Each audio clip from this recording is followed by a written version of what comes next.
Welcome to Fearless with Jason Whitlock. Guess who I am? I'm Jason Whitlock. Thank you so much for joining me on this Tuesday afternoon. We have a fantastic, or is it Tuesday morning? Tuesday morning, we have a fantastic show planned for you today. We're going to stay with the basketball conversation, but we will mix in a little football. We got a little daily dose of Deion Sanders. McChesney is going to join us to talk about Christian Fauria, the former Colorado football star from years ago, former New England Patriot, his tight end.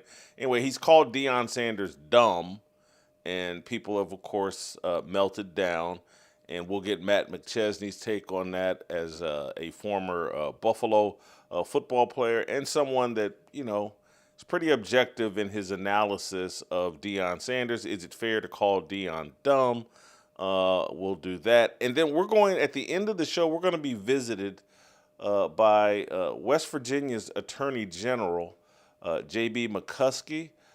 He's leading the fight against transgender athletes in college sports, high school sports. He's arguing before the Supreme Court on behalf of the people that want to end the madness. And so we'll end the show with a conversation with him. Jay Skapinac and Baldwin will join me in the second block of the show to talk about what I unpack in the first block, this brewing debate about is college basketball better than NBA basketball? And I've got this whole movie analogy. You guys know I love making movie analogies. So I got this whole movie analogy that I'll unpack for you here shortly. Then we'll bring Skap and Baldwin in to discuss it with me and a couple other things going on in the basketball world. And that's our show. But you won't want to miss our Harmony episode later today as well, where Shamika Michelle, Anthony Walker, Virgil Walker, and I believe Chad O. Jackson will join me in discussing the legacy and the life and the impact of the Reverend pastor, politician, pimp, Jesse Jackson has passed away at age 84. We'll have a discussion about his legacy on the Harmony channel. You won't want to miss that. So busy, action-packed day. First thing I need you guys to do, listening over Apple or listening over Spotify, watching over Spotify, hit that 5-star rating.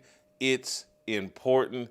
And, we need to update that lower third. And Justin, I think, is in his car. But tomorrow we need to update that and make sure we include Spotify in that lower third because you can now watch us. You can watch me in full color here on Spotify, and we're thrilled about that.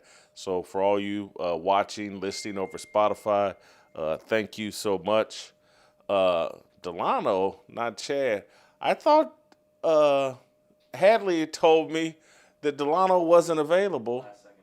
Last second switch, huh? Delano Squires will join us on the Harmony channel, not Chad O. Jackson. Sorry about that. But anyway, hit that 5-star rating. We deserve it. The other thing that I need you to do and need you to remember is, and this will be a part of our Jesse Jackson discussion on the Harmony channel. My passion, our passion, and our support of PreBorn, our fight against the abortion industry. In 1977, just to preview where our conversation is going to go with Jesse Jackson. In 1977, Steve Deace, not in 1997, but Steve Deace this morning tweeted out something that Jesse Jackson wrote in 1977, which is one of the most powerful arguments against the abortion industry, one of the most powerful pro-life columns, essays ever written. And it was written by Jesse Jackson in 1977. And it's interesting how Jesse pivoted away from that legacy, that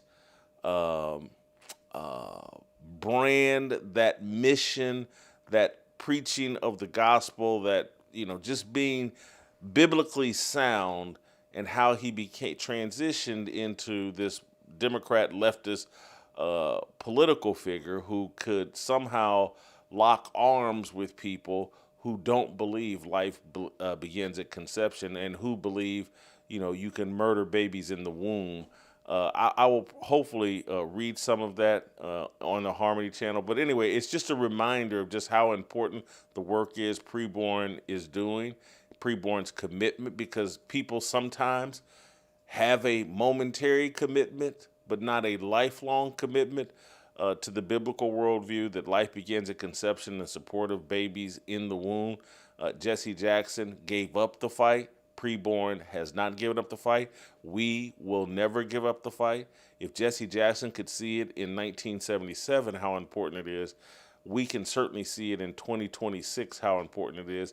And so there's nothing better you can do right now than support PreBorn and support an organization that helps mothers that are considering abortion recognize that they have God's most precious gift. And Jesse Jackson argued this in 1977, really powerful. They have God's most important gift. The whole purpose of life is life and the protection of life. There's two ways you can give. PreBorn provides expectant mothers an ultrasound that introduces that baby's heartbeat, introduces an image of that baby while it's in the womb. These ultrasounds cost $28. When the woman sees the baby in the womb, hears that heartbeat, she's now twice as likely to choose life. And PreBorn steps in, and supports that woman and child for up to 2 years. They do that because we give our money. Two ways to give: preborn.com/fearless. That's preborn.com/fearless, or dial #250 and say the keyword baby. All right, let's get into today's show, and let's because I don't want to make Skap and Dre wait long. So let me just frame up the conversation that I want to have with these guys. Last night, if you watched Houston and Iowa State play a pretty interesting, thrilling, I think it was a 3-point game. Iowa State won. You heard the broadcasters talk about a conversation that's been brewing in the basketball world over the last couple of years, and it's really come to a head this year. The broadcasters mentioned that, and again, these are college broadcasters, that, hey, look, the college game is actually better, more compelling than the professional game, than NBA basketball. And most people are like, yeah, they jack up a lot of threes in the NBA. They don't really have a distinctive styles of play. Everybody kind of plays the same way. You have this competition issue in the NBA, the load management issue, the effort issue in the NBA. And I get it. Everybody wants to feud and pit college basketball versus NBA basketball, and the NBA is down, and people are kicking the NBA while they're down. Their All-Star Weekend Saturday was a joke. They had a nice little competition on Sunday, but overall, the conversation around the NBA is tanking, it's load management, it's players' indifference, it's a style of play that fans find it hard to appreciate because it's just too easy and everybody's just standing around jacking threes. I think it's a mistake, though, for college basketball to take shots at the NBA, and I think it's a mistake for the NBA to see college basketball as a competitor. And that's where I come up with my analogy today that there was an indecent proposal made by David Stern years ago. David Stern, the legendary commissioner of the NBA, he said, you know what? Basketball and college sports and professional sports, as it relates to the NBA and the NFL, they got this beautiful relationship. Man, they seem to work in a very synergetic way. They seem to benefit each other. The college basketball develops these great stars and players and teaches them how to compete. They work, the players learn and develop under these legendary military-style basketball coaches like Bobby Knight or Dean Smith or Mike Krzyzewski or whatever. this is, oh man, this is a beautiful synergy between college sports and professional sports as it relates to football and basketball. And David Stern came in with an indecent proposal. And I know David Stern is very celebrated, but he basically said, hey, let's break up the relationship between college basketball and the NBA. And I'm so greedy, and we want all the basketball money here domestically. We want it all flowing through all the TV contracts. We want to be the king of the basketball universe. And in order to be the king, we must diminish college basketball. And David Stern saw college basketball as a competitor and made an indecent proposal, like, let's bring in the young guys to the one and dones, the straight out of high school. Let's bring them into the NBA. Let's rip the talent out of college basketball so that the best basketball is clearly played here in the National Basketball Association. He does this. Now, David Stern takes over in 1984. He takes over a league. He takes over the commissioner's job from Larry O'Brien. And at the time when he takes over in 1984, they're 4 years into the NBA of receiving the benefits of Larry Bird and Magic Johnson. They have remade the NBA. They have elevated the NBA. They've made the NBA relevant in a way that it hadn't been in the 1970s and certainly hadn't been in the 1960s. And so Larry Bird builds a brand in college basketball at Indiana State University, lifting up this tiny school, Indiana State, to be a challenger to Michigan State and Magic Johnson and Greg Kelser and all that talent at Michigan State that Judd Heathcote had amassed. And this great college basketball story fed right into the NBA. David Stern looked at that and said, you know what, I can do better. We don't need the college basketball deal. We need Michael Jordan and anybody that comes in mimicking Michael Jordan. We need to have them come into the league as 18, 19-year-olds, as teenagers, without the incubation process in college basketball. It's an indecent proposal. And if you watch the movie Indecent Proposal that came out in 1993, it's an old movie, but watch it. At the end, Robert Redford's character, who came in between Woody Harrelson and Demi Moore, Robert Redford's character, who made the $1 million offer to, hey, let me break up this marriage or let me sleep with your wife for one night, and the next thing you know, she's dating him and she's leaving her husband. At the end of the movie, Robert Redford realized, like, man, I done broke up a beautiful thing. Let me give this man back his wife. And that's what the opportunity that Adam Silver has right now. Everybody, instead of talking about tanking and how we can fix tanking, they need to be figuring out how we can fix our competition problem in the NBA. And the key to fixing that is allowing these young men for 4 or 5 years. And I'm saying it, 4 or 5 years, not 3 or 4 years, 4 or 5 years. Let them learn how to compete at the collegiate level. Let them be groomed and developed by these collegiate coaches in these collegiate environments, and let them plant that seed of competition and preparation in these young guys like the system used to do.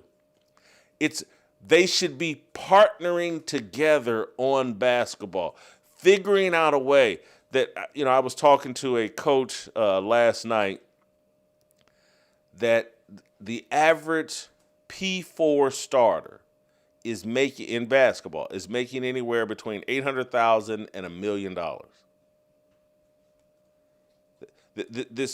These guys aren't starving in college basketball. And Adam Silver should be working on a way that the NBA can work with college basketball to come up with a pay system that allows these guys to stay and forces them to stay, requires them to stay for 4 or 5 years in the college game, bring those fan bases and all that they learned into the professional ranks. The NBA and college basketball should not be adversaries. They should not be rivals. They should be partners. It serves both college and the pros if they work together, and the Cooper Flags of the world were still in college basketball. I had these guys, and they kind of screwed it up, but I think we got the graphic here. I wanted the top 6 college basketball players versus the top 6 rookies in this year's NBA class. And they screwed it up, and they thought I said the top 6 players, and that's how JT Toppin ends up in this list. But the rest of these guys, these other 5 guys, they're all freshmen. And my point is, of these guys versus, let's go to the top 6 rookies in the NBA. And I do think Cooper Flag is creating buzz in the NBA. And I like Con Knipple, and he's a heck of a story. But none of these guys, in comparison to the buzz that the guys are creating, the college young guys are creating, it doesn't compare. These guys, Cameron Boozer, Darren Peterson, Caleb Wilson, Kingston Fleming, and I can't, the kid from BYU, I struggle with his name, so I'm not going to butcher it here, but AJ DeBonsta. It's really actually easier. AJ DeBonsta, it's actually easy. But these guys are creating more buzz and building better brands freshman year in college than the overwhelming majority of these guys in the NBA in their rookie seasons. Other than Cooper Flag, I think these freshmen are building bigger brands, developing more of a following, creating more buzz. And the NBA should be leaning into that. And so if the NBA and college basketball figured out a way to work together to let the players properly develop in college, it would benefit the NBA down the road, and it certainly would enhance college basketball. And that's the conversation I want to have with Dre Baldwin and Jay Skapinac. Dre, I did say Dre. Did I just say Jay Baldwin? No, Dre Baldwin and Jay Skapinac. Welcome back to the show, gentlemen. What do you think? And Skap, you were very aggressive yesterday. Fight. So I'm going to let Dre take the first punch here. And I have no idea if you guys are going to agree or disagree, but Skap's always looking for a fight. Anyway, Dre, what do you think of my suggestion that Adam Silver, the NBA should be looking for a way to work with college basketball, and college basketball should be looking for a way to work with the NBA rather than being rivals?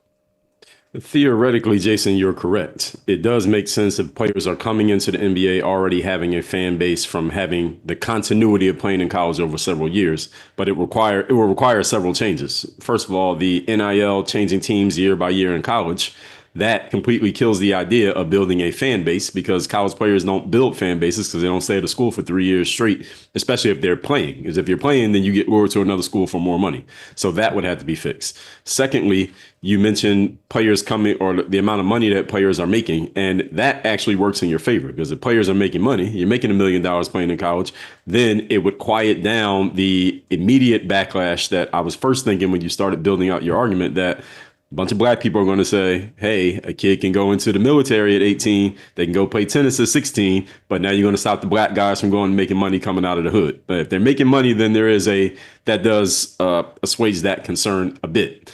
Third, you mentioned coming out with a brand. And yes, we understand that having a brand matters, because that means fans, that means buyers, that means tickets, that means jersey sales. But you mentioned Con Knipple. He has a teammate. His teammate's name is LaMelo Ball. Did he not come into the NBA with a brand? And the question is, does having a brand actually make the product good? My answer is no, it doesn't. Just because you have a brand doesn't mean you have a great product. I'm not saying LaMelo is not a good player. What I'm saying is he has a brand, he has fans, he has people who will speak up for him and defend him, but that does not always linearly correlate with high quality. And in the long run, what's going to make the NBA matter is not how many players have their own fan bases, but what type of quality product are you putting on the court, which is what we were talking about yesterday with the All-Star game. So it's not just about having fans, because a lot of people have fans who ain't that good. And there are a lot of people who are really good who don't have fans. So what actually matters to the NBA? That's the question that has to be answered. Well, I think in college, LaMelo Ball has a better chance of developing a brand that's actually healthy and an asset for the NBA.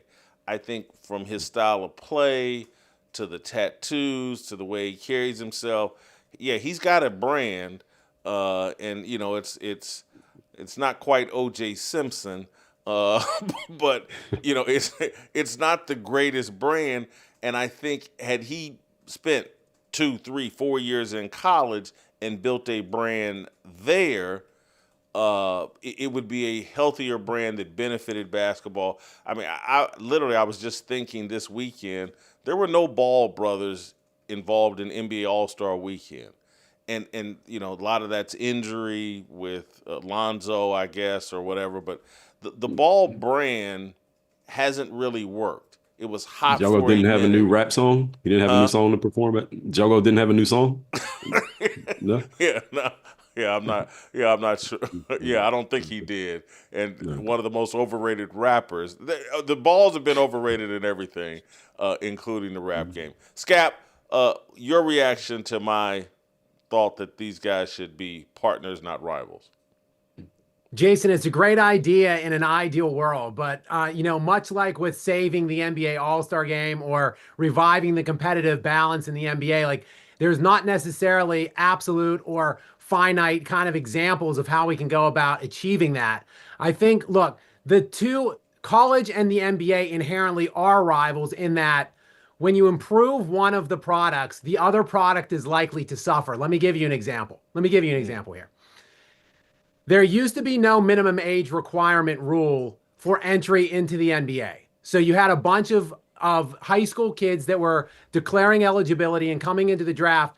And quite frankly, there was no good way to evaluate that talent on a high school level in some cases.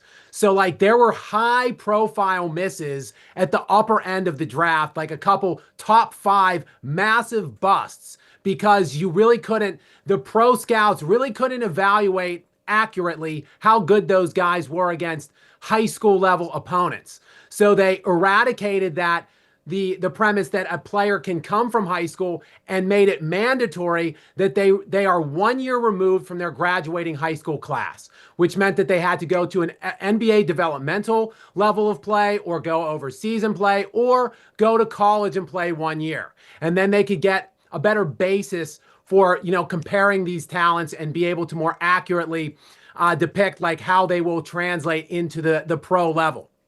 Now, what that did though, Jason, is it really messed with the college level of play, because you had this proliferation of one and dones where you were getting these elite players come in, you only got them for 1 year, and then you had people like John Calipari who were building full teams around these one and dones. So like basically that was screwing up the dynamic of the tournament, where you would see these elite young kids that were going to play 1 year that weren't really like a gelling team yet. So you wouldn't even necessarily see them into the Final Four. Then they were gone before you really even knew they were there or could appreciate them. I think you begin, Jason, with this. The NFL has a 3-year minimum rule where you have to be 3 years removed from your graduating high school class before you're eligible to come in. I would say, look, we're taking away the minimum at the high school end. If you think you can compete at the high school, coming right out of the high school level, you think you can get right into the NBA, get drafted and start competing, God bless. Come on in. And then it's incumbent on the scouts to be able to decide if, yes, you're a viable pick up at the upper end of that lottery. If not, though, if you choose not to jump right from high school, then you are automatically, you must play in college for 3 years then. You are then not eligible to come out till at least you are 3 years removed from your high school graduating class. To me, that is what I've been calling for that for several years. Basically, since they mandated these kids couldn't come out of high school anymore, I've been saying, let them do it. But if they don't, if they go to college, you got to stay 3. And then to piggyback off Dre, I would remove the portal transfers and all that stuff. I would go back to where it's going to be difficult to transfer. Like, you're going to have to sit out a year again. Like, basically, I'm going to incentivize the kids to stay put on the team that they choose coming out of high school and play there for all 3 years. To me, that's where I would begin if it were me. Well, and Scap, I hear you, and I know a lot of people make the argument like it would be really hard to do the things you're talking about, Whitlock. But we're at a time where I think everybody is in agreement, like, sports are degrading. And the NBA, I think most people agree, like, this thing is it's regressing, it's going the wrong direction. And we just watched them say, you know what, NBA All-Star Weekend doesn't work. Let's come up with a totally new format. And so I think if you look at college sports and the chaos within college sports in football and basketball, everybody realized, like, man, we got to have monumental change in football and basketball. We got to get this right. Everybody agrees in the NBA, man, we need monumental change. And so everything should be on the table. Coming up with a new concept of how, again, when you're paying college basketball players millions of dollars, and again, if you get in the right kind of relationship with the NBA, with the shoe companies, you can pay a senior basketball player $5 million. And anybody that wants to complain about, well, that's not fair, he could be making $10 million in the NBA, miss me with all of that. We're actually doing what's best for the game of basketball at the collegiate level and the NFL, NBA level. And everybody knows that the old system was better when the players stayed 3 and 4 years in college. If you go look from Tim Duncan to Michael Jordan, it was clear cut, like the greatest players played 3 and 4 years in college, and it actually made them better NBA players. The guys that came out early, they're just missing something. They haven't been properly developed. There's a way, I think, college basketball, because again, we're talking about, as it relates to college football, we're talking about the football schools just walking off and doing their own thing. Everyone thinks that's a possibility and that's inevitable. Well, college basketball needs to take care of itself and consider a new model, and they have an opportunity. If Adam Silver had a brain and had some leadership, he could extend a hand to college basketball and say, hey, let's do something that works for both of us, that we're now gaining legitimate brands and superstars with legitimate fan bases. And again, Dre, to your point, you can pass some harsh rules about, okay, if you commit to one school and stay, there's more money for you as a sophomore, junior at the original school than what a competitor could pay you.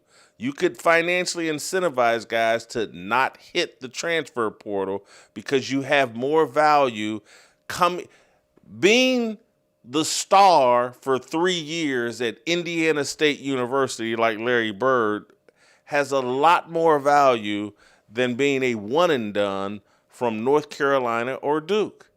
So I just Dre, I want to give you a chance to just respond in any way or additional thought, and then I'm going to change the topic a little bit. So this all comes back to, really, we're talking about money here. It comes back to capitalism, because all this started with Mr. Michael Jordan. Jordan comes out after 3 years in North Carolina. He becomes a star on the court. He gets a Nike deal, becomes a star off the court.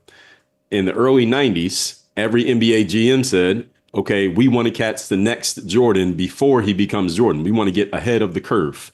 So if you remember in the early 90s, I believe a guy from your home state, Glenn Robinson, he signed a 13-year deal coming into the NBA before he had proven anything. And a lot of people were like, wow, like he hasn't even proven anything. He's getting this big money. And then the contracts got bigger and bigger for players who had proven less and less because the GMs are in an arms race against each other. We want to be ahead of the curve to get the next star before he's a star. So with what you're saying, there are many things you could ask.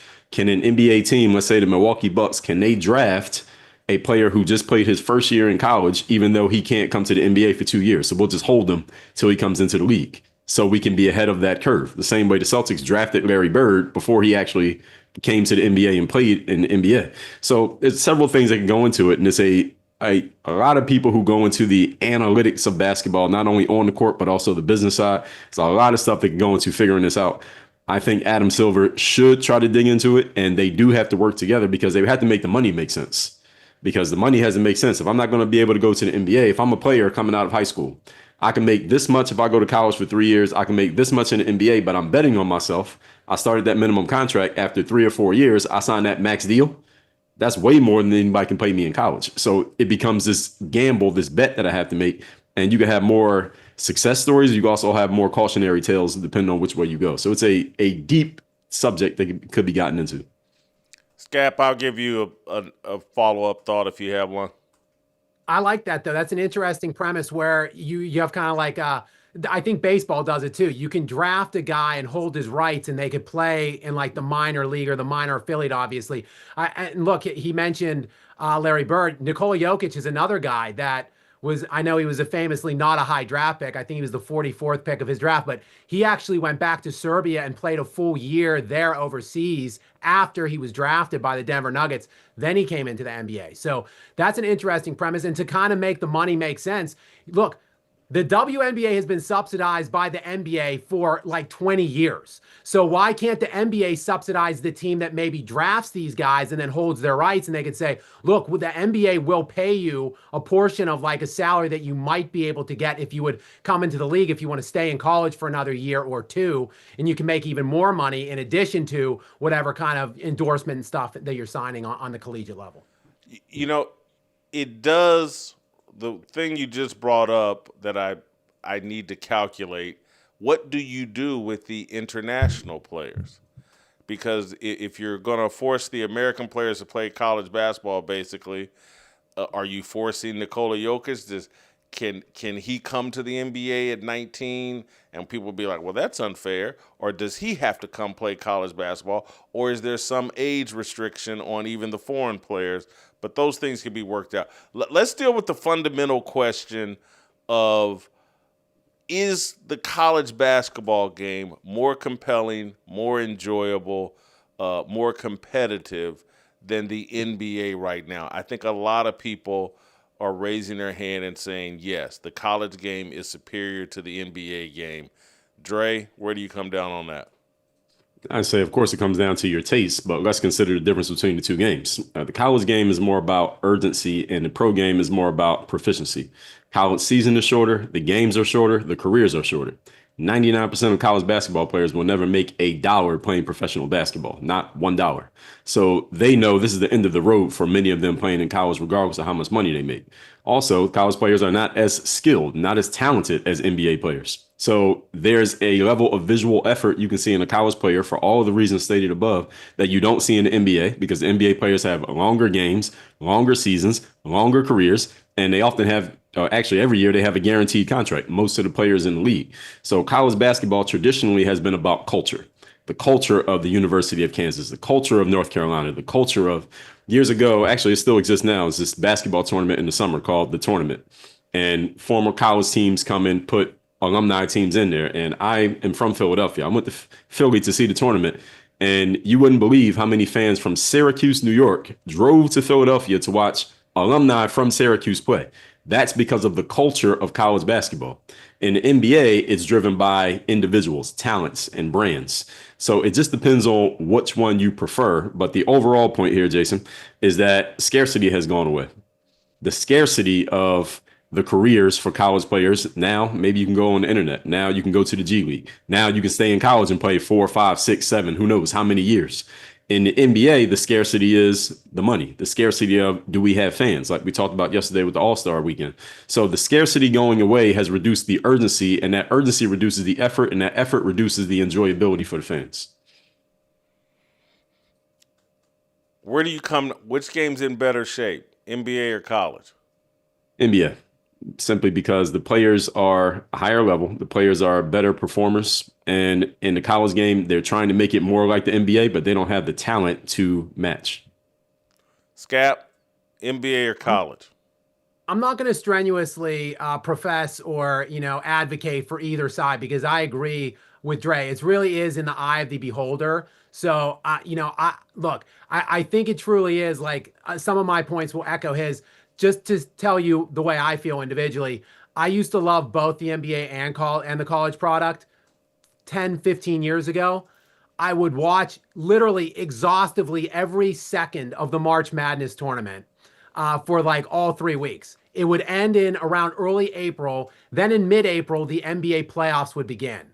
And there was just such a marked differential in the talent that was on display in the NBA versus college. Like it was night and day. There were two different products with how much better the individuals were, the skill level at the NBA, the shot making, the athleticism, like et cetera, et cetera, et cetera. It was just a much better product in my estimation than college. I've always leaned towards the NBA, even as I've leaned towards open and pretty serious criticisms of the NBA and its product over the last 5 years.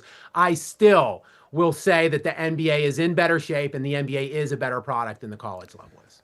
Here's where maybe a hole in your argument is the pro football players, the NFL players, are more skilled than college players.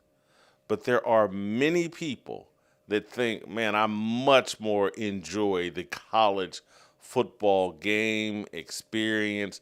There used to be diversity in style of play. I mean, it used to be really pronounced. Tom Osborne, these guys running a wishbone, or Oklahoma running a wishbone, and virtually never passing the ball or whatever. But the whole thing, like, hey, NBA players are more skilled. So what? NFL players are more skilled, but there are people that think college football is far superior. Sure, that's why I said it's in the eye of the beholder, and I understand both sides of the argument. Dre's from Philadelphia. I lived in Philadelphia for several years. I'm from Pittsburgh. I've been to Eagles games. I've been to Steelers games. I went to Penn State, and I'll tell you, the atmosphere, like the circumstance and everything around the collegiate game is much more fun. It's more enjoyable, and yeah, the kids. And to echo Dre's previous point, like the effort is obviously more noticeable at the collegiate level than it is at the pro level. But look, I can make the case that if you really want to see maximum effort, the high school kids are given even more effort than the college kids. So why not go and watch the Friday night games instead of any other games? Let's all watch high school games. Or hell, let's just go and watch little grade schoolers play sports, because the desire and the effort is just so much higher. Because, Jason, at some point you do want to see the athleticism, the skill, and so forth, the things that separate those guys and make them the one percenters. Well, if you guys are leaving out the significance of the outcome, how important is the perception of the games? And so in high school, you're basically playing for a state championship. And, that's significant. And, I won a high school state championship, and that's significant. In college, we were basically playing for a Mid-American Conference championship. The stakes were elevated. And so I just don't think the high school thing, I get it. Like, hey, there is more effort because you got less skill, but the stakes aren't as high. The stakes seem really high in college football and in college basketball. And that's the other, with all the tradition and just all the nostalgia that goes along with, being a college fan and following that. I don't think it's just as easy as just saying, hey, look, man, if we're just talking about effort, it's not just an effort deal. It's, hey, does it matter? Yeah. Jace, let me, I don't want to monopolize this. Just let me give you this quick point. I'm NBA, NFL, football, basketball. Like those are my principal things that I've always loved and been most interested in throughout my personal like sports journey in my life. But I am captivated by just when the stakes are elevated and the best players are competing for something that matters. So I watch avidly every year the baseball and so Major League Baseball and the NHL's playoffs as well. So like I don't think I have ever seen a single regular season hockey or baseball game that I wasn't physically present at. So like I've never turned on the TV and watched an NHL regular season game or baseball game. However, in the postseason, I watch all four. Like I watch all the games in the NBA, NFL, MLB, and NHL playoffs. If you really truly want to see guys that care, that are playing for like all the right things, that are giving all the maximum effort, and the stakes being as high that as you can imagine, everybody should be hanging on the NHL. Like the NHL's product, like you should be living and dying on the NHL's product. But that's just not reality. Like hockey is not that popular, at least not in our country. And like look at some of these salaries, Jason. Like the best hockey players on planet Earth in the NHL are making like $7-8 million. I think Conor McGregor is making like $8 million a year. Conor McDavid. Sorry, Conor McDavid. I think he's making like $8 million in the NHL, I want to say. Look, that's like minimum wage in the NBA. I follow the NBA as closely as anybody. There are people I don't even know, I've never heard of, that are making like $20 million a year right now. Scap, your argument falls apart because here's what drives a lot of the popularity of sports. Is it relatable? Could you see yourself? There's a bunch of guys like me that have never been on ice skates, have never played hockey. The closest we claim to it is, Sega Genesis, NHL 94, playing video games of hockey. Everybody's thrown a baseball, or not everybody. A lot of people have thrown a baseball. A lot of people have shot a basketball. A lot of people have played turkey bowl, flag football, blah, blah, blah. You got to be relatable. And when we start talking about baseball, football, and basketball, Americans can all relate to that. Dre, you ever played any hockey? No, I can't skate. I live in Miami for a reason. Yeah. So I think that's where it falls apart just a tiny bit. Dre, wait, hang on here. Dre's from Philly. I'm from Pittsburgh. He lives in Miami. I live in Tampa. There's a lot of similarities actually here. Yeah, I actually went to Penn State too, Scott, but you didn't know that. Look at the similarities just keep coming. Hold on. Yeah. You went to Penn State? I went to Penn State Altoona specifically for basketball, but my degree says Penn State, yes. Oh, wow. I didn't know that. That's interesting. All right, let me move on to a Kendrick Perkins clip suggesting that young players don't idolize LeBron James because people like Skap have destroyed LeBron James over the internet. Let's play the clip. Now is the time, because a lot of these guys, these young stars and rising superstars, they don't look up to LeBron anyway. Right? So they're not following his footsteps. A lot of these guys looked up to Kobe. A lot of these guys come on record and talk about how they look up to Kevin Durant more so than they look up to LeBron James. They don't idolize him. Is he right? And if so, why is that? Dre, first. The players these days don't idolize people like Durant or LeBron nearly as much as they would idolize a Michael Jordan or even a Kobe Bryant, not because there's anything wrong with the current players, but because the distance, the hierarchy collapses with access. When people feel like they can touch you and they feel like they can access you and they feel like they're right next to you and they can post something on social media and you're going to respond. They can DM you and get a reply back. You're jumping in a layup line with your kids before the game. That hierarchy collapses because you are making yourself accessible. And LeBron and Kevin Durant both did this intentionally. They wanted to do this because this era rewards, on some levels, that accessibility. Now, you look at someone like Michael Jordan or even a Kobe Bryant. Kobe was not very active on social media even when he was alive. Michael Jordan doesn't do any social media. There's a distance. You can feel the space between him and you even when you were a player in the NBA, you felt the distance. You listen to the players who played against Jordan when they played against him. They're like, it's almost like I'm not on the same court with this guy. They accepted loss before the game even began. With Kobe, it wasn't as strong, but still there was a hierarchy. There's a space.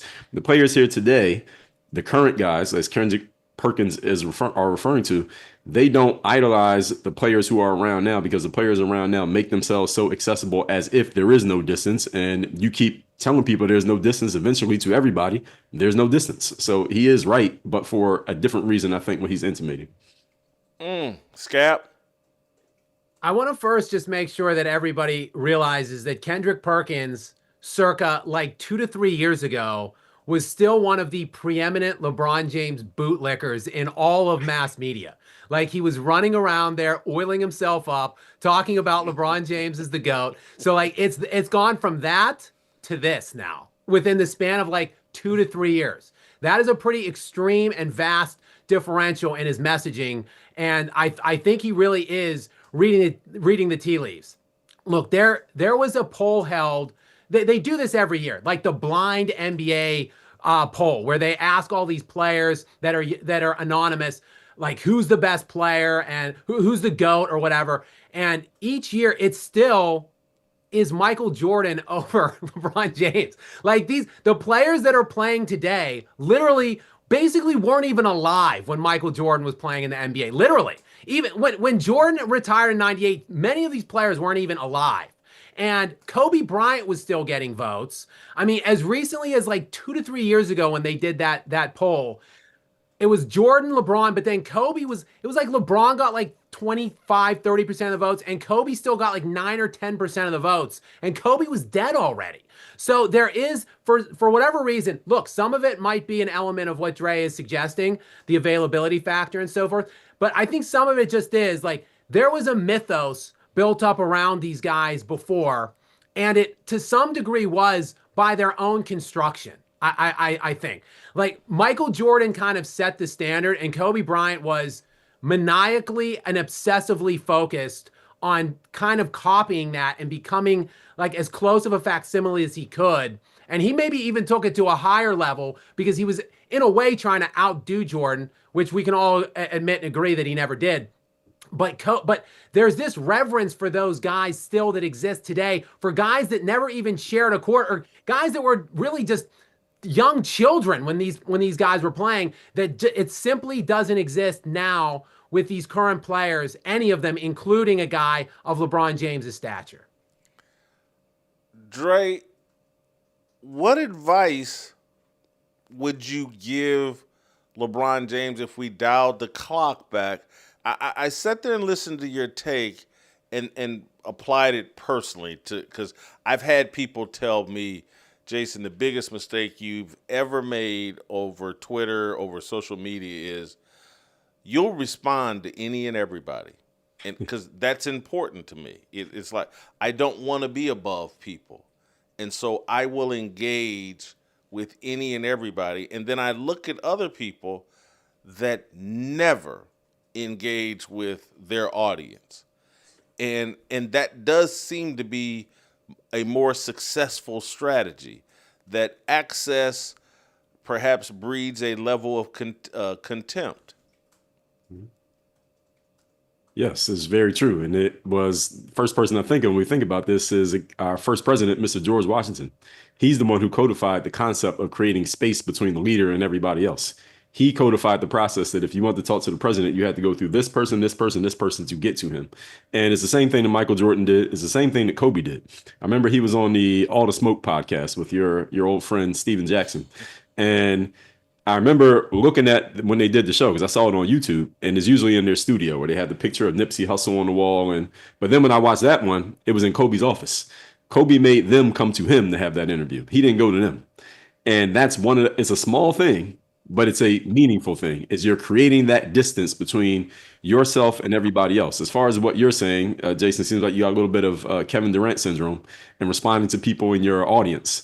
And yes, what it does is exactly what you said. It creates a little bit of that. It creates a little bit of contempt. Once people can be around you and they access you, they start to see you as an equal even if you're not actually an equal. And that's what LeBron did. He did it on purpose. That's what Kevin Durant did. He's done it on purpose, even though his is a little bit more hidden. But Michael Jordan never made a show of we're equal. Even his own teammates said that. Steve Kerr, Scottie Pippen, the second best player on the team. None of them ever felt like they were equal to Michael Jordan. They never felt like they were his friend.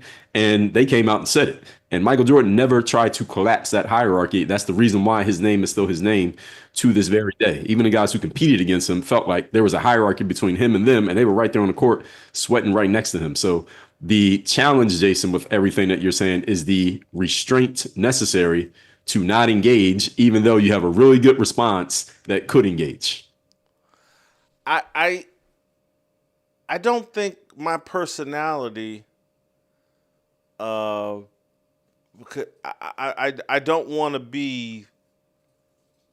It's like I want the popularity, but not at the expense of my authenticity, and not at the expense of like me carrying myself like I'm above someone else, or it's very weird. It's not. It's born of Christian humility.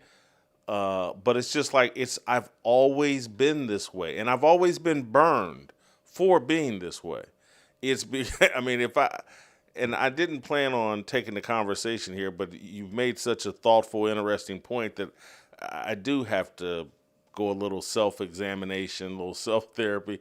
But because I'm just telling you, I like poor people far more than I like rich people. And you can see it in my friendships. You can see it in the people that I love giving a chance to. And those very same people that I may reach back and try to help, and people will question me like, why are you friends with this guy? Why are you giving that guy an opportunity? Those are the people that primarily turn around and try to light me on fire. The very people that I've taken heat for befriending, for helping, blah, blah, blah. Those people eventually get upset and try to light me on fire. And every time I'll be like, man, you got to quit giving people access, blah, blah. But I can't stop. I can't do. It's just who I am. It's the masterpiece lounge in me. Go ahead. Can I tell you why it happens? It happens because, Jason, you're on a certain trajectory as a person. And the people who you're mentioning, they're on a certain trajectory as a person. And no matter how much you try to help them, their trajectory, the gravity of their chosen trajectory is stronger than any amount of help that you can give them. So if their trajectory is not taking them in the same direction as you, eventually there is going to be obvious to them, regardless of what you do. And your trajectory is going where it's going, regardless of what they do. And eventually they have to reconcile that difference. And it sounds like there's a difference. That's the reason why they try to light you on fire, because they can't go the level that you're going, because they don't have the same maybe the same discipline, maybe they don't have the same ideas, they don't have the same plans.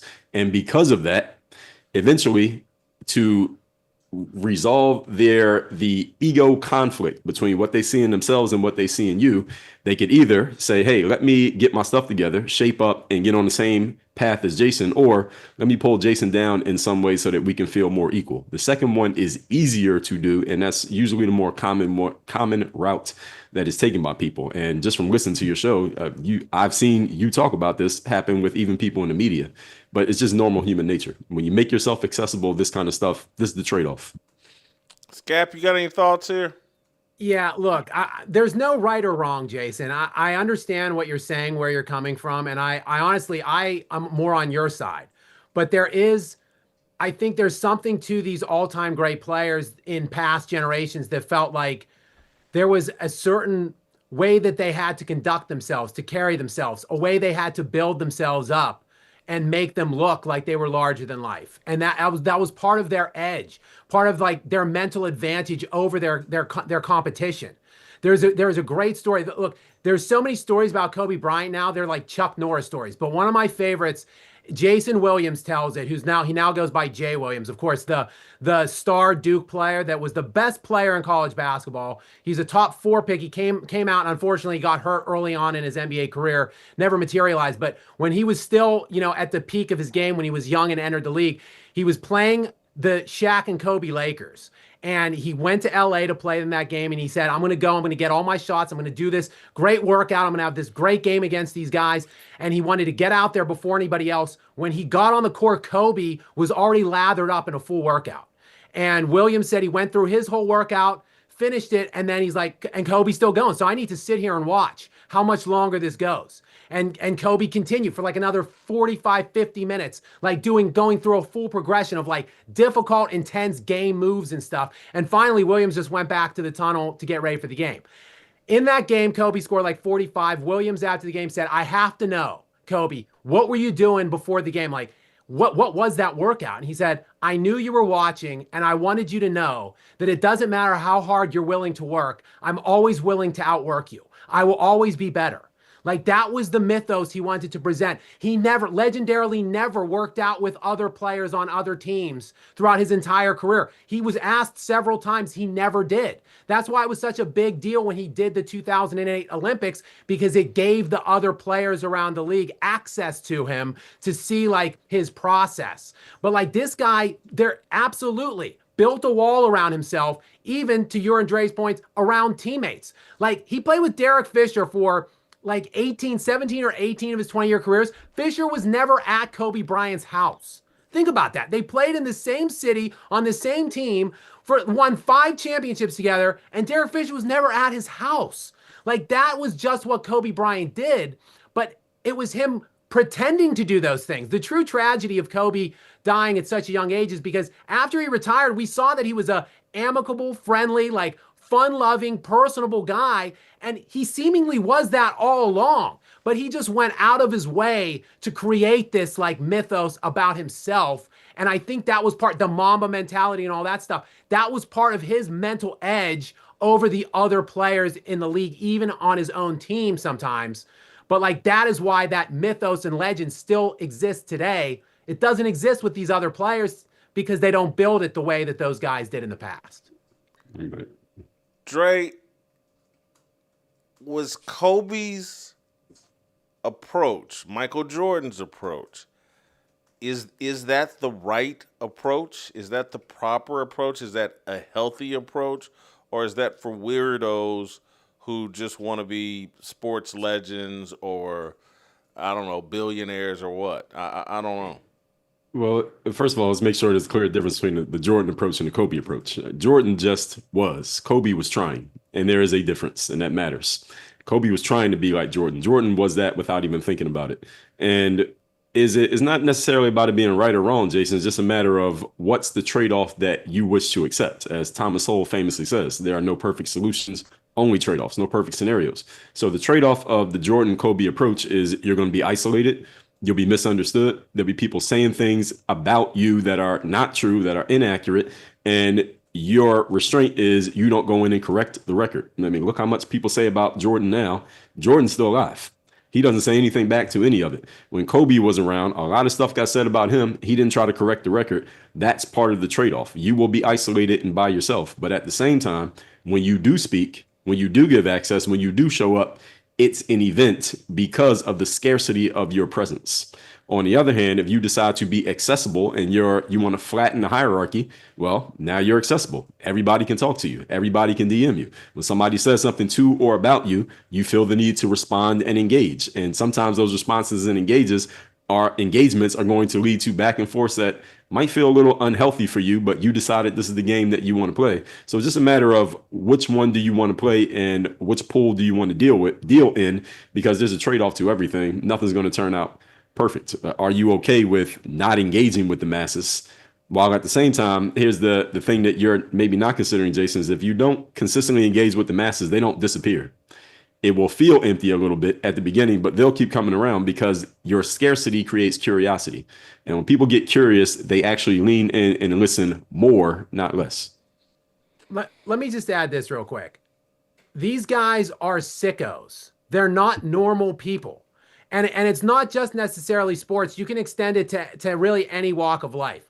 I think that there are sacrifices to be made. That's the message. Like, to be truly great at anything, I really do believe it's a sacrifice. And Kobe, like, he sacrificed. He wasn't a good father. He wasn't a good husband. He wasn't a good friend for several years of his life because he was singularly obsessed with being the best that he possibly could be. And like one of the things that really stuck with me when I watched the greatest sports documentary ever produced, The Last Dance, about Michael Jordan in the 98 season. Look, do you guys remember how devastated Michael Jordan was when he won? When he came back, they won the 72 games. They won the NBA championship, but they won it on Father's Day. And Jordan was like weeping on the ground, like sobbing, holding the ball because it just meant so much to him because his father had been murdered. He talked about the death of his father in The Last Dance kind of casually. Like he didn't get choked up. He wasn't tearing up or losing or showing emotion when he was talking about his father now. Because as they say, time heals all wounds. The only time I really saw Michael Jordan crack and start to break down was when he talked about the fact that like he's basically hated by his teammates or he was misunderstood when he was playing. Because while yes, Jordan was a maniac by nature, it still was a sacrifice for him to go about carrying himself a certain way and inflicting that trauma on his teammates in a certain way to try to pull them up to his level and be as great and competitive as he possibly could and create a team around him. He's Jordan. I think he genuinely feels that he's misunderstood in hindsight. But that's the sacrifice. It's not supposed to be easy for everybody to do it. Look at Tom Brady, cut the same way. The guy is an absolute maniac. Like the things that they do, the levels that they go to, most normal people can't do that or don't want to. Scap, Dre, I got to go. Matt McChesney's waiting on me.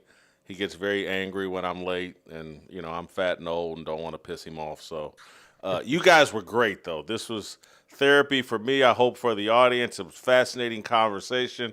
I'm going to let you guys go. Matt, give me one more minute because I want to play this clip of Christian Fauria taking a dump on Deion Sanders, and then we'll get Matt McChesney's reaction. Let's play the clip. I just don't like the way he coaches football. I don't think he's very bright. I don't think he can manage a game. I think there's a lot of flash, but I think there's no substance. And he's got a lot of people like brainwashed. And, we'll see. We'll see what he can do. But I'm not a fan of him. Not a fan of his coaching style. Not a fan of his messaging. There's a lot of things, internally that I know about that I'm not a fan of. And it's just not worth my energy to sit there and follow it and, and go back and forth with the Emperor has no clothes crowd that support him, regardless of how stupid he is sometimes. Wow, they got a new scoreboard. Hey, listen, Fox is like fine. If that's what if that is what gets you going, then good for you. All your victories are hollow in my book. If all you care about is relevancy, they're hollow. They mean nothing. Win the Big 12. Matt. I'm sure you know Christian. What's your reaction to your not former teammate, but Colorado alum like yourself? What's your reaction? Good morning, Jason. Thanks for having me back on. Man, I'll tell you, it was a touch personal. I'll give him that. I'll just get that out of the way early. I talked to Christian about it. His son was on that football team that Coach Prime came in and just eviscerated and told everybody they couldn't play. And on that same team were guys like Jordan Tyson and Devin Grant and, the big tackle for Oregon, and he's in the combine. And there were a lot of quality players in the room. Casey Roddick, guys like that, that wasn't, in my opinion, it wasn't really the right way to do it then. And it's kind of blowing back on him now, 3 years later. You never know when you really disrespect somebody in their opinion, they'll hold that grudge forever. And obviously that's a point of contention. And it should be. I thought, especially a legacy. I don't think any kid deserves to get necessarily, shown the door without proper evaluation, but that's what the transfer portal does. I think that was a part of it. But a lot of the other stuff, that's just a 13-year-old vet that won a national title at CU and was 3 times all Big 8. And, I played against Christian several times in the NFL, and I know him, and he's got every right to have his opinion. And he's, there's a lot of other stuff he says in the interview about the fight song and honoring Coach Mack, and a lot of the things that I've been saying for the last, even when they were winning and Heisman trophies and winning 9 games, I was still bringing this up. We've talked about it several times on your show alone. It's trickling down now, and I'm glad that other players are stepping up and voicing their opinions and concerns. I still fall back on, how did Coach Prime kind of fumble the easiest part of all of this, which is bringing in the ex-players and the alumni and honoring the traditions at the university that were prominent when we were winning and losing, and just being able to read a history book, because, Christian says in there, all the emperor getting dressed. I guess I missed that part, but he's pretty much talking about the prime sexuals. He's talking about the brainwashed people out there that only see what they want to see, hear what they want to hear, and have the victim mentality where everything is against, rather than like constructive criticism, or criticism, even if it's not constructive, from an NFL vet. So I'm not saying he's wrong. I don't know if he needs to go I don't know if he's very bright way of thinking, but at the same time, I think he was talking about coaching and on the field stuff. I don't think he's questioning Prime's intelligence as a man. I am. I know you are. But look, I think that there's like a civil war in the Colorado fan base between the prime sexuals and the people that are just there for Coach Prime, and the folks that love the logo. And we could be 1-11 and the worst team in the country, but we're still going to have love for our university and the traditions of it and what makes it it. So again, like I said, I don't know how they fumbled this bag the way they did, but it goes back to a lot of different things with the state of Colorado. They don't recruit Colorado. They don't think Colorado kids can play. They don't want any legacy guys up there. There's been like 8 to 10 legacy players that all should be in Boulder in the last couple of years, and none of them are going to be. So yeah, there's some definite issues inside the alumni and the fan base. And Rick George is on his way out. You got a new AD coming in. We'll see what the standard is moving forward, but he definitely dropped the bomb. That was a very, very honest interview by Christian, to say the least. So what percentage of the former players is there a divide? Are half the guys like, hell yeah, behind the scenes, Christian, hell yeah, great job, and the other half are, how dare you? What's the divide like among the former players? I mean, I haven't heard anybody say "I dare you" or "How dare you." I think that Phil Lindsay on his show on 104.3 here in Denver, who's a great buff and was a great Bronco, I think Phil was more, PO'd about the going after his intelligence. Like, that sounded personal to Phil. Other than that, though, Phil said when I heard it live that he can't really disagree with him on all the other stuff. It's his opinion, and it's not like it's not true. I don't think that there's like a split or like people are mad in the fan base, myself included. I'm not mad. No one's angry. People are just like, okay, well, you obviously don't want any of us involved. You don't want anybody around. You only want guys from the University of Miami or your buddies there. And that's cool. It's your program. You can do what you want. And guys have just backed off. Like, everybody's just completely backed off, and they want the team to win, but they also, I'm not saying they don't care if they lose. They're just kind of disconnected. And again, as an ex-player, this as an alum, that's not a good place to be, in my opinion. So I don't know what they're not going to do anything to fix it. They've gone more drastic and don't talk to anybody, don't associate with anyone, circle the wagons. Everybody outside the room is a threat. And that's just not true. So college football is still about community, and tradition and passion for your university. It's not the NFL, even if they are getting paid. So, this new crop of players, they won't know the fight song either. They won't know any of the traditions and any of the things that make guys like me and Christian and Phil Lindsay and so many, Joel Klatt, so many other guys around the country that are in the media. It's what makes us so passionate. I learned how to be this passionate about my job and what I do in the game of football and my university and the way that I approach things from that place. And from Gary Barnett and Coach Wilson. So I think that, again, I don't know how they fumbled this part of it, but instead of I'm going to tell you how they fumbled it, Matt. Please tell me, because I've been trying to figure it out for now going on 4 years. Your head coach isn't very bright. That's how you fumble. You got a dumb head coach. And if he were white, no one would think that's controversial. If I hang up with you right now and say, hey, Matt McChesney's dumb, no one cares. And you would be like, Whitlock call me dumb, that fat, blah, blah, blah. And we would just move on. It wouldn't be controversial. That's true. It wouldn't be controversial. It would just be like, Whitlock called Matt McChesney dumb. So it's just a dumb. click. It's for clicks. It's a reality. Look, I've been saying this recently, but it's factual, Matt. It's turned into a reality TV show. You don't have to agree with me, but it's factual. The guy is dumb. And what he's talking about, what Christian Fauria is talking about is like, have you watched him manage a game? Have you watched him manage a clock? If a white coach were doing this, it wouldn't be controversial. Hey, man, this guy's not very bright. Have you watched him manage the clock? I mean, holy cow. Well, it's not as if Coach Prime and his staff are the only guys in college football that have clock management issues and recruiting issues. Everybody's got issues, right? I guess my question back to you is, okay, you really believe that because Coach Prime is a black coach that it's hyped? There's other black coaches that are bad at clock management. They don't talk about them in the same regard they do Coach Prime.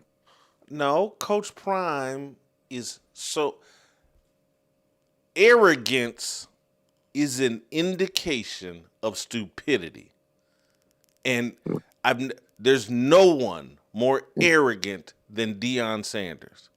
And for someone that claims, and I know this isn't you, but Coach Prime claims a Christian faith, a biblical walk, it's so spelled out in the Bible that arrogance is a mistake, a huge mistake, and that humility is the ultimate virtue and what we should all be pursuing.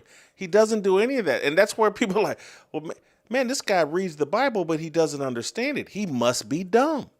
And to go into, put yourself on tape. Anybody with a brain was like, man, I'm not putting myself on tape going into a locker room full of young men and tell them to pack their bags and get out of here.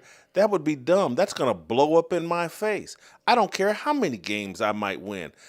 Putting yourself on tape, telling a bunch of kids to get up out of here because I got Louis, it was just dumb. And now it's blown up in his face. It's taken 3 years for this to be proven true that, man, you kick guys out that are going to have long NFL careers and went and played someplace else and contributed to winning.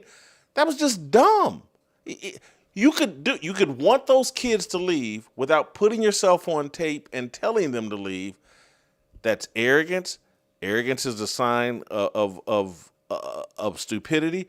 And Matt, here's the universal thing. You played a lot of sports and football. You've been involved for a long time. The more talent you have, generally speaking in sports, the lower your SAT score is. It's just a fact that we've all lived it, we've experienced. The guys with the most talent, you can shave 100, 200 points off their SAT scores because they don't need it. They got so much physical talent, and the world rewards their physical talent, that they don't develop intellectually because they're not forced to. We do what we're required to do. It's like, why was Larry Bird one of the smartest basketball players in the history of basketball? Because he couldn't jump. And so he had to outsmart people if he wanted to compete. And that's you do what you have to do to compete. Magic Johnson was because he wasn't some freakish athlete. That's why he played the game, played basketball at a really intelligent level. Deion was blessed with so much athletic talent. He's had very little interest in developing intellectually, and it shows up everywhere. And we in America, we can say, hey, that white guy, he's dumb. But if you see a dumb black guy, you got to be don't say that. If you acknowledge, like, man, that guy's way too much talent, can't manage the clock, has put himself on tape doing some of the dumbest things in the world, gets in press conferences and repeats the same handful of words over and over and over again because his vocabulary is limited. I'm not trying to outdo Christian Fauria, but I am going to just defend him and say what he said isn't out of line. If Deion were white, no one would care, and people would be like, yeah, you're probably right. Yeah. Well, I will say this. It has definitely sparked some banter here, and that's for damn sure. So I don't know where they go from this, to be honest with you. It seems like it's one thing after another with just, stories that aren't really about football. And I hope that this offseason they can figure out a way to, kind of close ranks and stop with all the recording at practice and just kind of let everybody see what this team is when they go to Atlanta to play Georgia Tech at the beginning of next year. So much of college football is about the coaches. We talk about this all the time. The coaches in college are the stars. But it's not really the way it is anymore. A lot of these players are making a lot of money, even more than the coaches. Not Prime, of course, but a lot of the coaches. And I'm really eager, and JB used to say this all the time, and I agree with him at this point. I'm really eager to see if we're ever going to get Coach Prime or Coach Deion Sanders instead of Coach Prime. Because at some point, it's got to be more about your players and the development and what you build and the foundation than just the quick flash in the pan. Look, we were successful once. I guarantee you we'll do it again.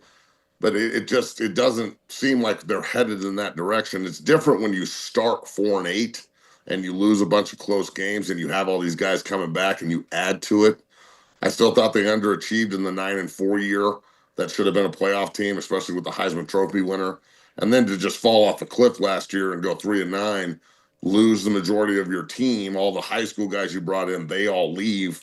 You bring in all these new cats, and I'm not saying they can play or they can't. I don't know what the team's going to be like.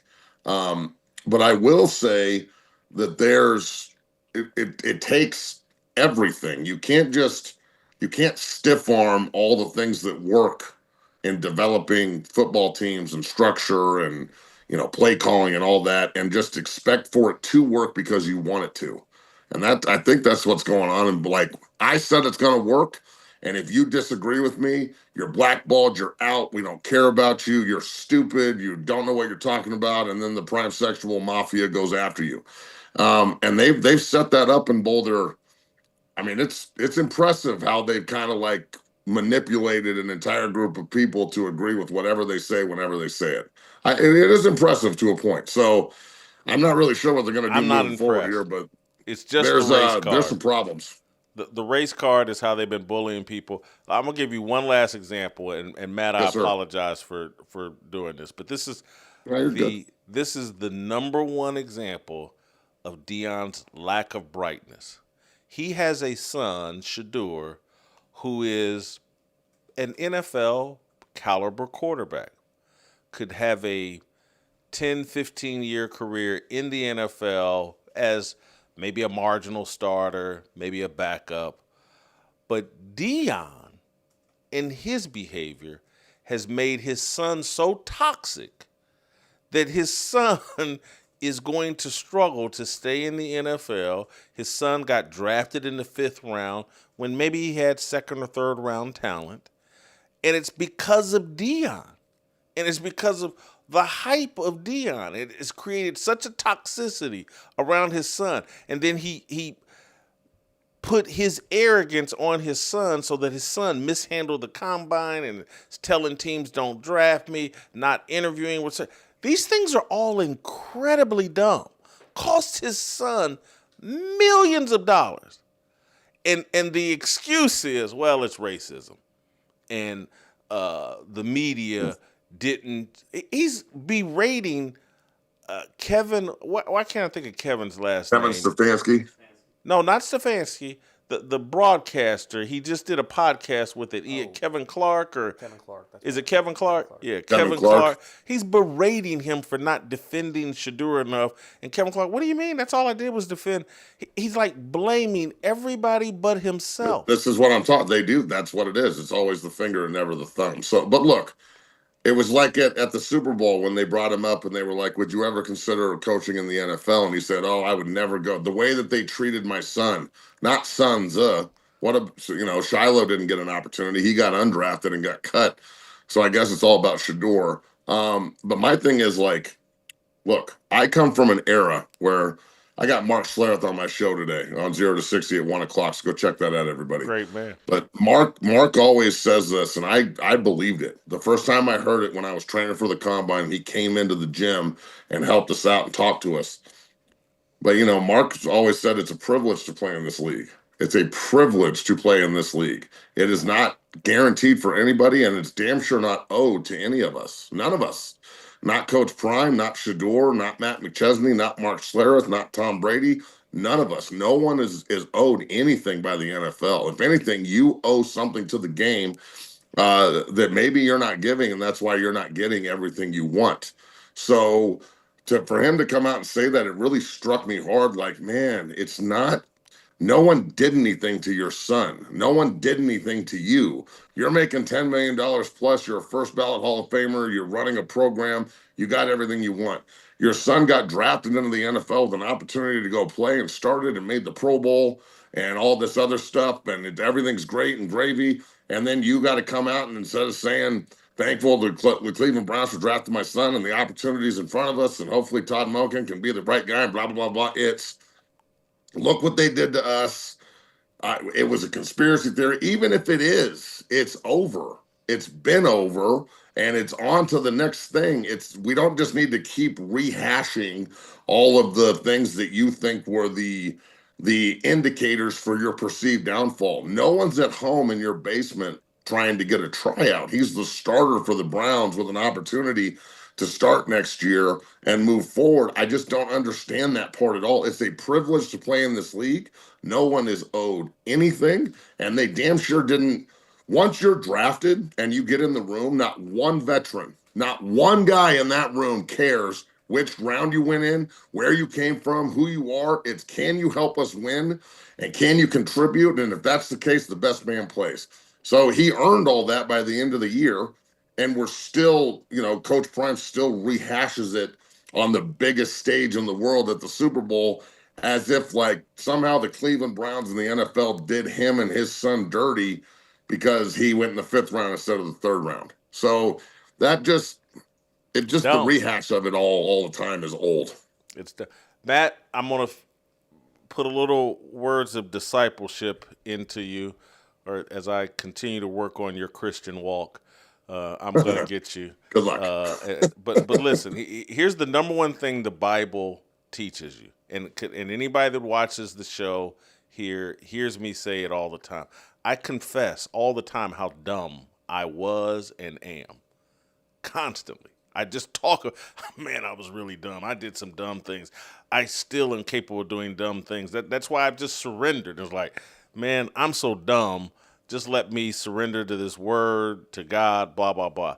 And that's why Christian Fauria should not be embarrassed for calling the man dumb, because if Deion doesn't realize he's dumb, I wonder what Bible he's reading, because there's no man that's self-aware that reads the Bible that doesn't realize, man, I'm really dumb and I'm in need of a Savior and I need this word to protect me from my dumbness.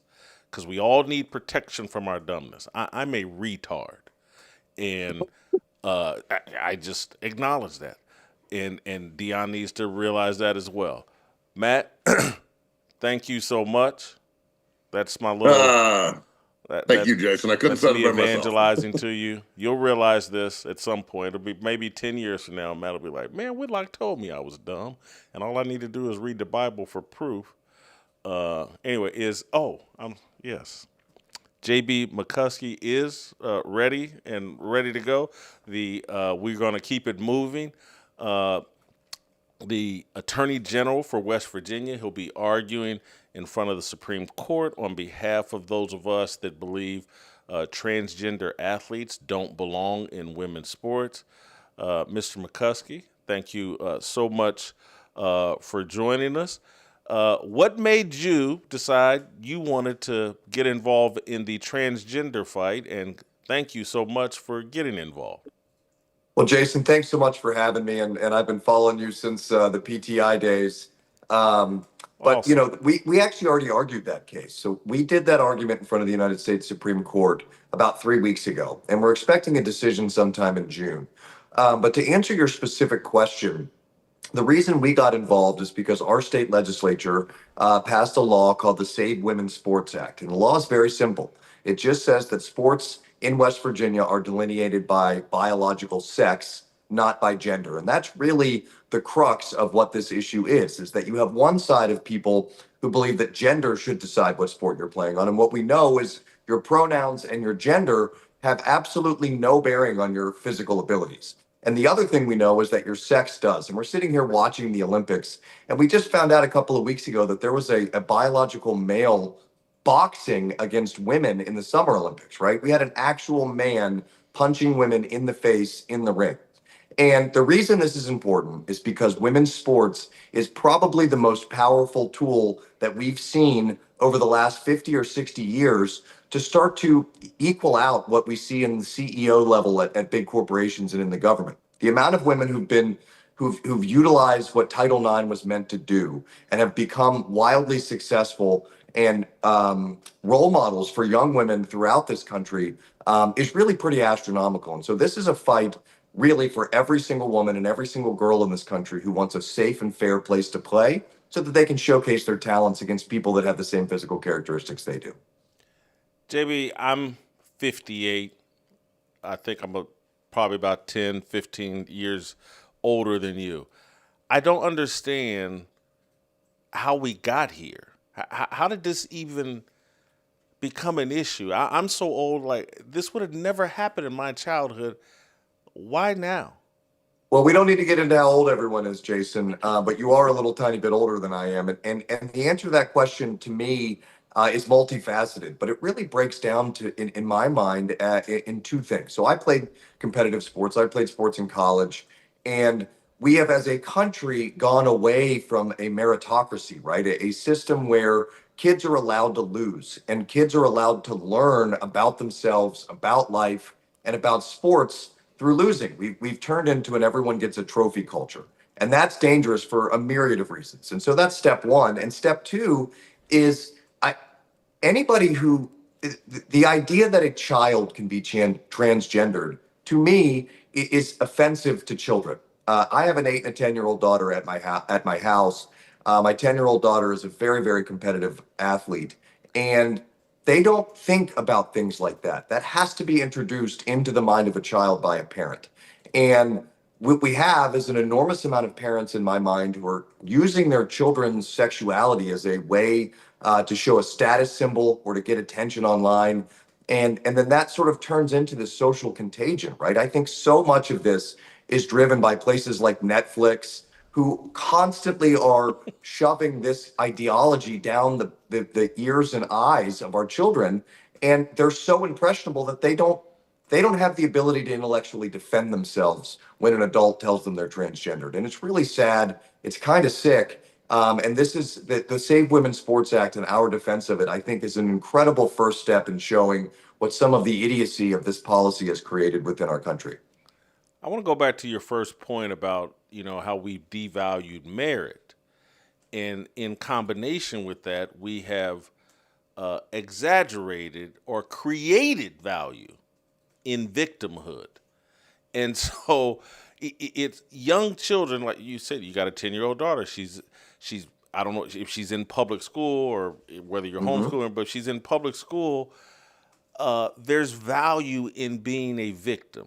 And particularly, and we keep it all the way real on this show, particularly if you're white, because as a white person, you're allegedly not allowed to be a victim.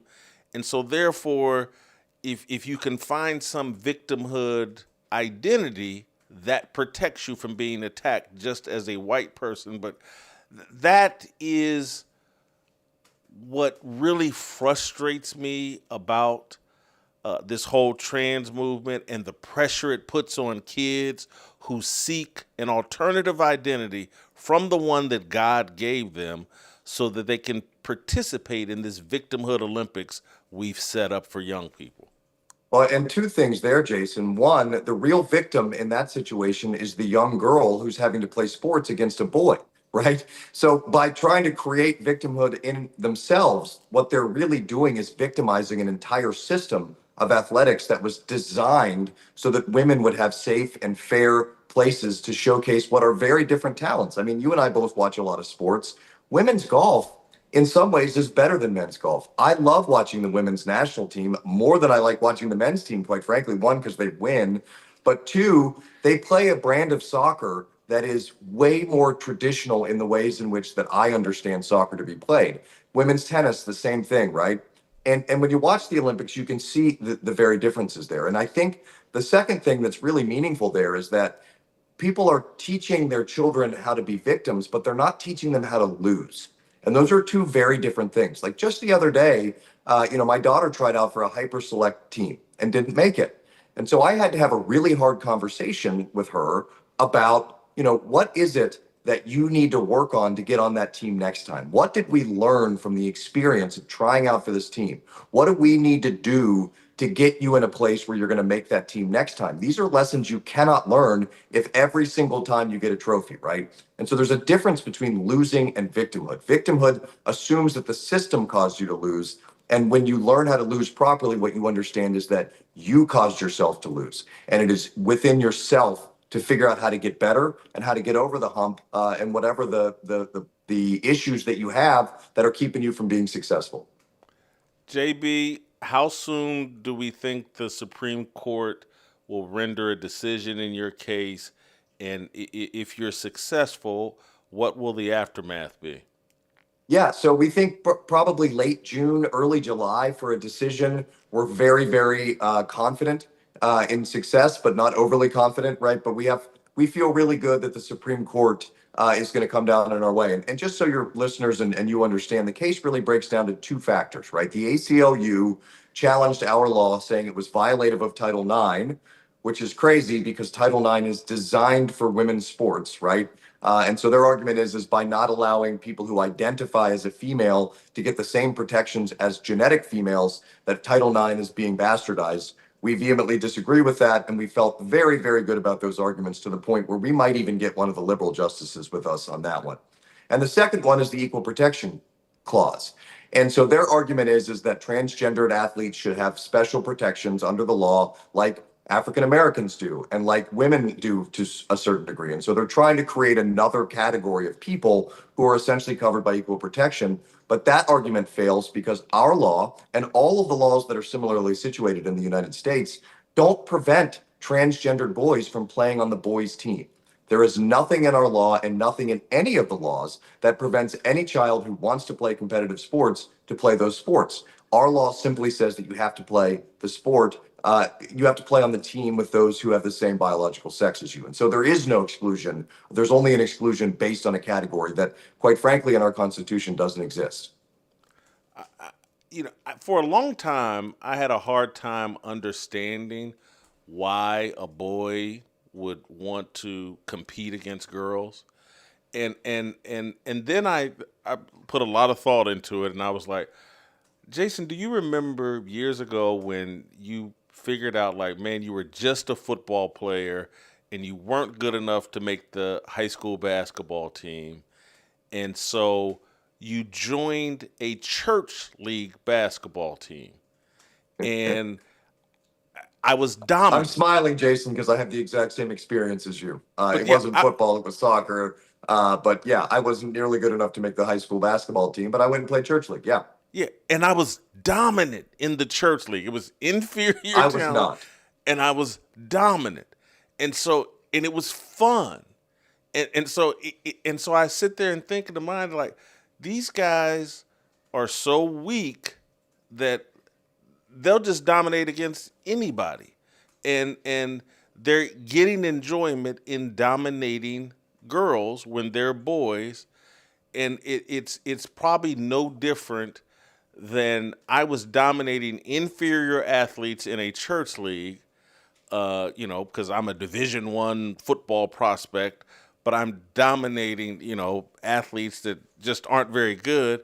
But I did enjoy it, and that helped me to understand, like, man, this is just some selfish desire born out of insecurity and failure, rather than accepting, like, hey, I'm not good enough. And there are lessons in learning that, and you move on and you focus on the things that you actually have a strength in, football for me, or track and field. And but anyway, if you have a closing thought, fire it off. I appreciate you making the time. Yeah, Jason, thank you so much for having me. And my only closing thought is this, is that, we live in a world now where kids are just exposed to so much lunacy. And it really is incumbent upon all of us parents and grandparents, if you're raising your kids, to take a really active role in what is happening in your child's life. What are they seeing? Who are they talking to? What are they viewing? Because at the end of the day, the most important factor for a kid having a great life is having an adult who cares about them, and an adult who tells them when they're doing the right thing and tells them when they're doing the wrong thing. But most importantly is making sure that their children are being exposed to things at the appropriate ages at the appropriate times. We don't need 8-year-olds and 9-year-olds learning about these kinds of decisions and sexuality before their brains are ready for it. And I think all of us parents, especially us God-fearing ones, need to really take a long, hard look at what's going on in society and deciding how it is that we're going to protect our children. JB, I almost forgot. You're in Dallas, I believe. Yeah. And you're doing an event, I think, with Allie Beth Stuckey tonight, if you could plug that. Well, yeah. So the Republican attorney generals are here in Dallas, and we're hosting a debate for the 4 Republican candidates who are running for attorney general in Texas. And what's really exciting about this for us as a national group is that all 4 of these candidates have rock-ribbed conservative credentials. They're all killer lawyers, and all of them will go on to win the general election here in Texas. And so we get to really start to choose between some elite talent to lead what is probably our most important office in the Republican Attorney Generals. Texas is our second biggest state. And so having a strong Republican here makes the group of Republican Attorney Generals strong. And that's important, Jason, because Congress has almost completely stopped acting. And so when you look back over the last 20 years, all of the large scale changes that you've seen happen at the federal level, whether it be in the energy space, importantly in the women's sports space, you name it, those changes that have been conservative and have made this country stronger have all come out of litigation that started at the Republican Attorney Generals. We act and we do, Congress talks and doesn't. And so we have to have strong conservative leaders, especially in places like Texas. And I'm super excited to help Allie Beth tonight moderate this debate. And we'll start to choose who's the best one out of a really phenomenal field of candidates. JB, good luck tonight. Thanks for making the time. We will see you next time here on Fearless. By the way, in 12 minutes, be on the Harmony channel with, I believe, Delano, Shamika, Anthony, and Virgil. We'll talk about the legacy of Jesse Jackson, who passed away this morning at the age of 84. So give us 12 minutes. We'll be on the Harmony channel at 11:50, and we'll see you tomorrow here on Fearless.